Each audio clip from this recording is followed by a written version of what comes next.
তো নমস্কার বন্ধুরা, welcome back to our YouTube channel কামনা মহাদেব ব্লগ ভিডিও। তোমাদের সকলকে জানাই স্বাগত, ভালোবাসা।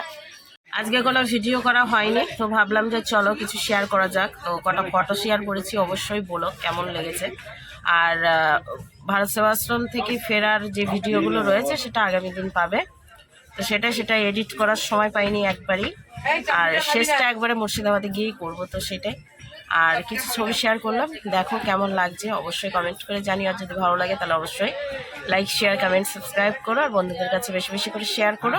তো চলো ছবিগুলো দেখতে থাকো।